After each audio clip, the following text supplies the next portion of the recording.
Welcome to the Inclusive Growth Show with Toby Milden. Future-proofing your business by creating a diverse workplace.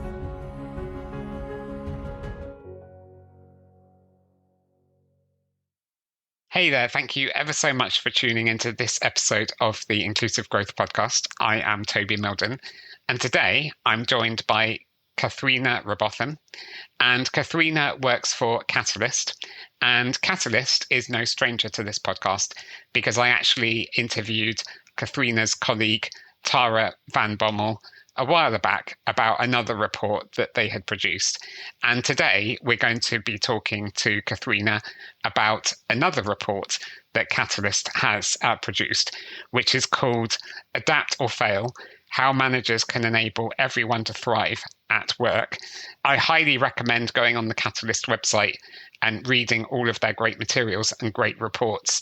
So this is the second time that I'm sitting down with somebody from Catalyst, and they've got so much to say and really interesting insights into the world of diversity and inclusion. So Katharina, it's lovely to see you. Thanks for joining me today. Thanks so much for having me on, Toby. I'm excited to be here with you. Would you mind just introducing yourself a bit more about who you are, what you do, and a bit about your professional background? Sure. So I'm Dr. Katharina Robotham, and I'm a director of research at Catalyst, which is a nonprofit dedicated to advancing women in the workplace. And so in my role at Catalyst, I lead research on workplace issues across gender, race, ethnicity, and culture. And I also work on research focused on the intersection of women in the future of work. And so before joining Catalyst, I received my PhD in psychology from the University of Michigan, Go Blue. And during that program, my research focused on understanding the experiences and consequences of workplace mistreatment for marginalized groups, and also trying to understand what factors foster diversity and equity and inclusion in the workplace. So during my time there, I was lucky to study topics like workplace sexual harassment, code switching, and how organizations communicate about diversity. So when I found Catalyst, I was so excited, and I just feel so lucky that I get to use my passion for research and diversity and inclusion to help create actionable insights and evidence-based solutions that advance diversity and inclusion in the workplace. Brilliant. So today we're going to be talking about your report, Adapt or Fail. Why did you write the report with Dr. Tara in the first place? Yeah, Tara and I wrote this report in 2022 when organizations were deciding how they were going to move forward after the COVID-19 pandemic. And so many organizations were considering and even mandating that their employees return to office and go back to business as usual after 2 years of working remotely. And we really wanted to push back on this idea that sticking to the status quo is what would define success during moments of turbulence and change like we experienced during the pandemic. So with this report, we wanted to point to another way and raise awareness of adaptability as a critical future of work skill that enables people to adapt to change and facilitates their ability to continue learning new skills. Why is it important that managers are adaptable in this new world and way of working?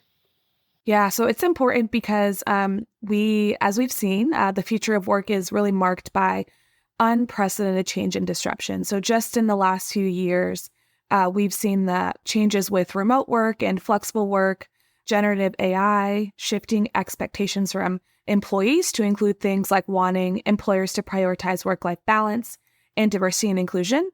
And so managers who are adaptable and can shift with changing circumstances are going to be able to be better equipped to deal with these changes and create new solutions that address these novel challenges. So for example, in our research, we found that employees with adaptable managers were more likely to say that their organization's post-pandemic working plans support their own work and life needs. But also from the perspective of advancing diversity and inclusion in our research, we show that adaptability is an essential leadership skill for managing culturally diverse teams, and it's really necessary for doing the change management work that's characteristic of DEI, like adopting and implementing changes in workplace culture, policy, and processes that help to make the organization a fairer and inclusive place. I mean, I can imagine that adaptability probably means different things to different managers, but when you wrote the report, what exactly did you mean by adaptability? What kind of different types of adaptability are there? Yeah, in the report, we define adaptability as the ability to effectively adjust to new circumstances in the workplace. And in our research, we found that adaptability includes 3 different components. So the first component is cognitive flexibility, and this is about your ability to respond effectively to new information by changing the way you think or you approach the situation. So, for example, if a team used to be in office and now the team is transitioning to remote work and working across multiple time zones, a manager can demonstrate cognitive flexibility by changing their approach to meetings and recognizing that maybe most of the team's work can be conducted asynchronously.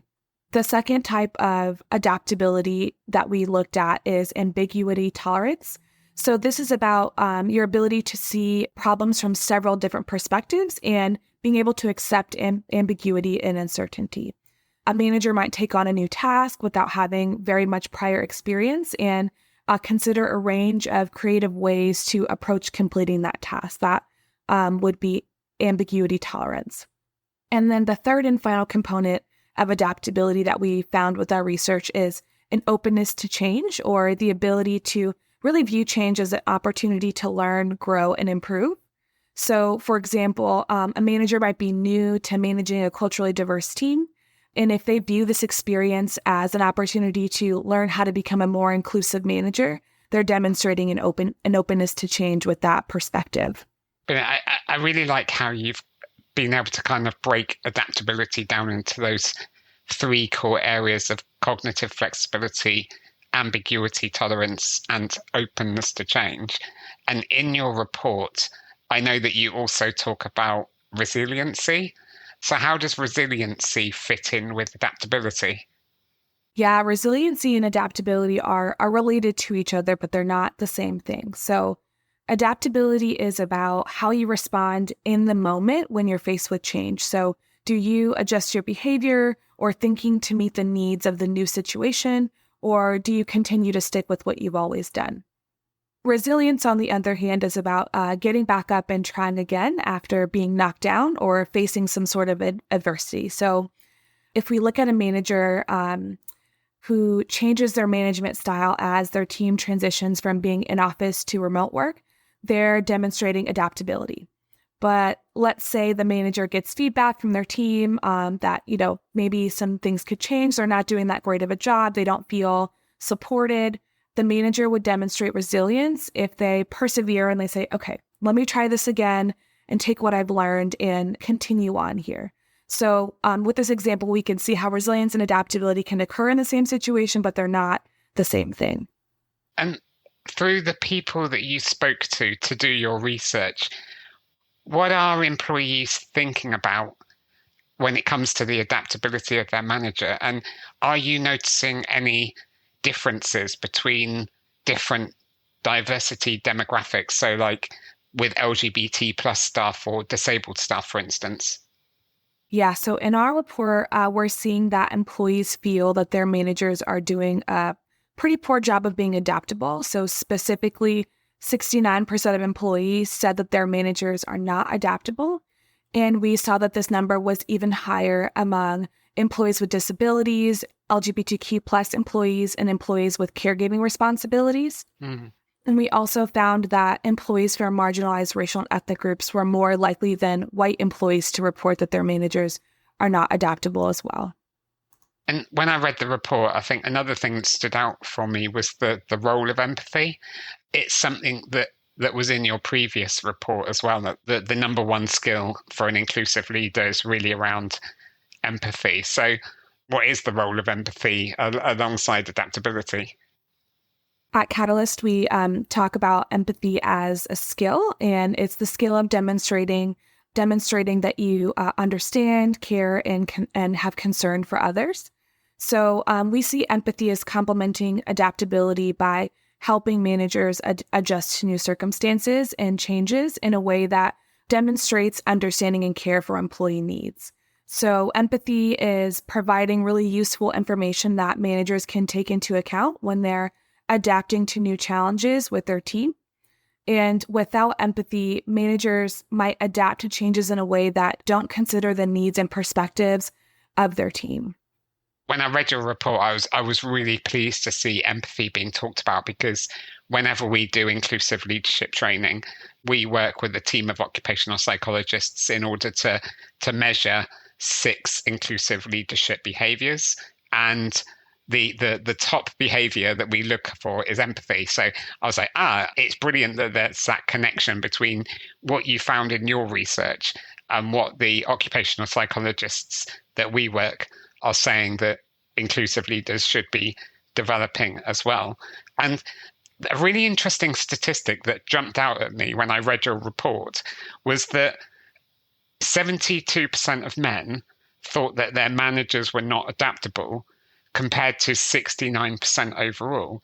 And I was expecting to see women saying that their managers were not being adaptable rather than men, actually. So why is that the case?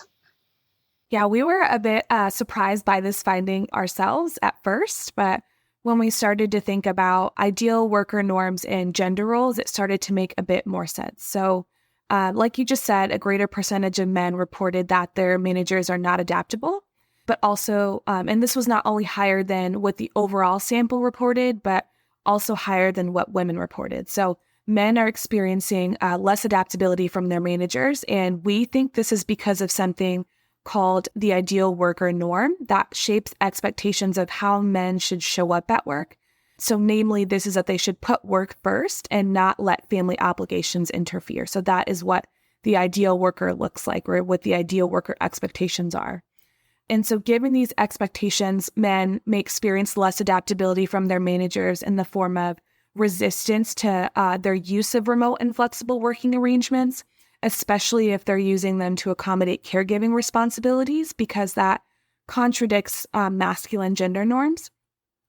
And so we can see here that the lack of adaptability not only harms men, but it has these consequences that reinforce gendered norms of caretaking and perpetuate that unequal burden expected from women in terms of caregiving as well. That's really interesting. And I really liked it in the report when you said that adaptability is empathy and action. And there were some really interesting numbers to kind of back this up, because you said that 2% of respondents reported withdrawal with an empathic and adaptable manager, compared to 21% who didn't have a supportive manager. Can you tell me a bit more about why there was such a big gap? Yeah, this finding was very interesting, and it really points to the necessity of both empathy and adaptability for managers, which we highlight a lot in the report. So work withdrawal refers to employees being disengaged from their work or avoiding their work. So this looks like showing up late to work, taking long breaks, or putting little effort into tasks. And as you would expect, we found that when employees had managers who were both empathic and adaptable, employees experienced very low levels of work withdrawal. So they weren't avoiding their work as much. They were more engaged in their work. And you might expect then that employees with managers who were not empathetic and also were not adaptable would have the highest levels of work withdrawal, but this actually wasn't the case. The data showed that it was actually employees whose managers had a mismatch. So they were empathic, but they were not adaptable. Employees who had managers with that typology actually reported the most work withdrawal. That's really interesting, because so far we've talked about 3 skills here. So we've talked about empathy, resiliency, and adaptability. And it all sounds really positive for me. And I mean, there's certainly skills that I would like to have when I'm leading my team. But can it ever backfire for managers that have these skills?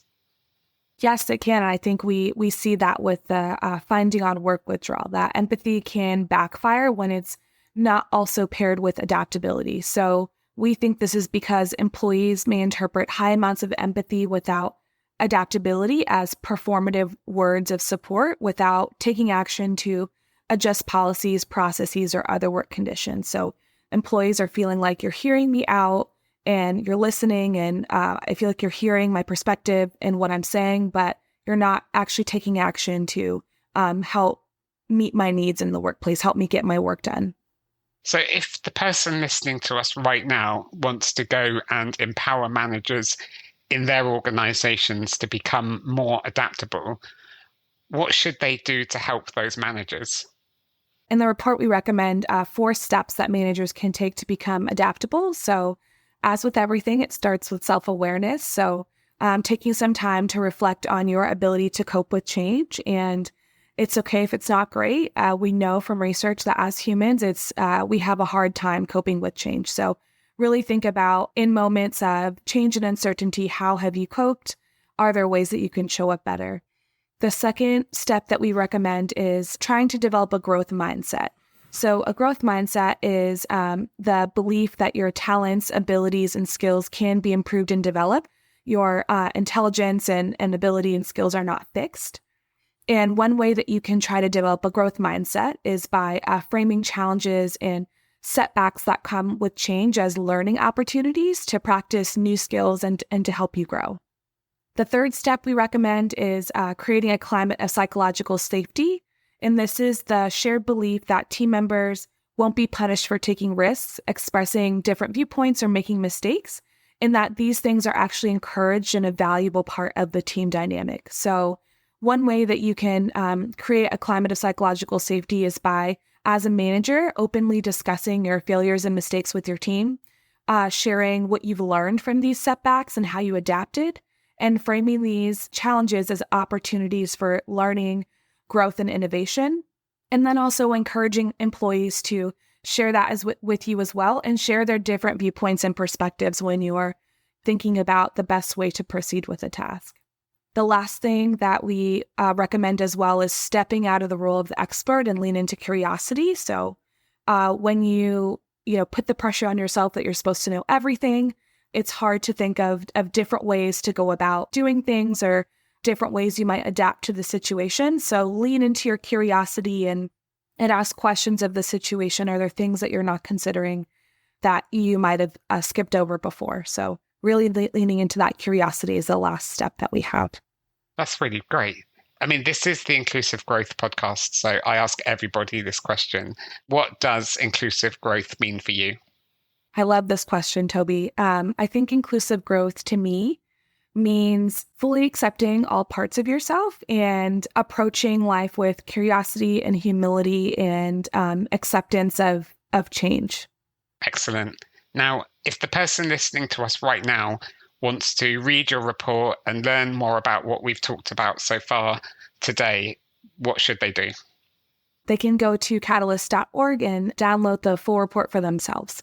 Brilliant. Well, Katharina, thank you ever so much for joining me today. I love reading your reports from you and your colleagues, and I can't wait to hear what your next research and report is going to be. And no doubt we'll invite you back onto the podcast to talk about your next report. Thanks so much, Toby. It's been a pleasure. And thanks for joining me. And thank you for tuning into this episode of the Inclusive Growth Podcast with Katharina and myself. Hopefully you've taken away some really great new knowledge and understanding about the importance of adaptability and empathy in your managers, and maybe taken away some hints and tips on how you can support your managers on becoming more adaptable and empathic to support the performance of your teams in your organization. As always, if you need any support in developing inclusive leaders and developing high-performing inclusive teams, then please do reach out to me and my team. The best place to start is probably our website, which is www.milden.co.uk, and then we can continue the conversation from there. Until next time, I look forward to seeing you on the next episode of the Inclusive Growth Podcast, which will be coming up very soon. Until then, take care of yourself. Bye-bye. Thank you for listening to the Inclusive Growth Show. For further information and resources from Toby and his team, head on over to our website at milden.co.uk